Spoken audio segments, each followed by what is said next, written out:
Sir APD কি? Acid peptic disorder. এটা হচ্ছে অ্যাসিড লেভেলটা আমাদের স্টমাকে যখন ইনক্রিজ করে যায় তখনই হচ্ছে অ্যাসিড পেপটিক ডিসঅর্ডার হয়। আচ্ছা স্যার, জার্ড এবং নাড়ের মধ্যে পার্থক্য কি? জার্ড আর নাটের মধ্যে পার্থক্য হচ্ছে গ্যাস্ট্রোএসোফেজিয়াল রিফ্লেক্স ডিজিজ হচ্ছে জার্ড, এবং হচ্ছে নার্ড হচ্ছে নন ইরোসিভ রিফ্লাক্স ডিজিজ।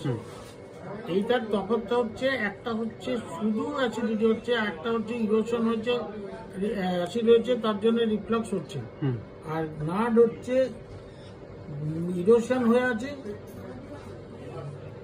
তার জন্যে না নন ইরোসিভ রিফ্লাক্স ডিজিজ। নার্ডে হচ্ছে এটা মানে ইরোশন হয়নি, কেমন দিয়ে রিফ্লাক্স হচ্ছে, স্টক হয়ে গেছে। আর জিআর দিয়ে হচ্ছে গ্যাস্ট্রোএসোফেজিয়াল রিফ্লাক্স ডিজিজ। স্যার পিপিআই এর ডোজিংটা কি? বিপিআই এর ডোজ সিঙ্গেল ডোজ। আচ্ছা স্যার, জার্ডের এক্সট্রা ইসোফেজিয়াল সিমটমস গুলো কি কি? জার্ডের এক্সট্রা ইসোফেজিয়াল সিমটমস হচ্ছে চেস্ট মানে কমফোর্ট, কেমন আফটার ইটিং, খাওয়া দাওয়ার পরে। এটা যখন রাত্রিবেলা শুতে যাচ্ছে তখন তার বেশি হচ্ছে। এটা হচ্ছে যে মানে জার্ডের ইয়ে।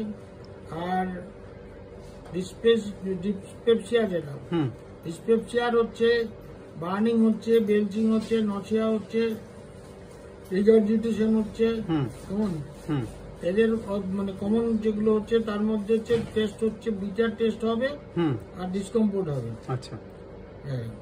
ন্যাপ পেশেন্টের পিক্যাবের ভূমিকা কি স্যার? পটাশিয়াম কম্পিটিটিভ অ্যাসিড ব্লকারের ভূমিকাটা কি? একটা হচ্ছে পটাশিয়াম কম্পিটিটর যেটা আছে সেটা হচ্ছে যে 24 আওয়ার্স অ্যাসিডটাকে ব্লক করছে, আর ন্যাপের যেটা হচ্ছে সেটা হচ্ছে শুধু মানে 12 আওয়ার্স বা তার বেশি হতে পারে, কিন্তু 24 আওয়ার্স নয়।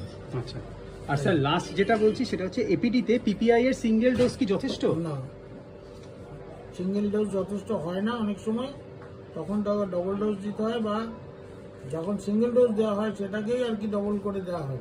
সেই ক্ষেত্রে কি স্যার এপিডিতে সেই ক্ষেত্রে কি ভোনোপ্রাজল অনেক বেশি বেটার? ভোনোপ্রাজলটা যেহেতু 24 আওয়ার্স ব্লক করছে সেই জন্য বেটার। Thank you.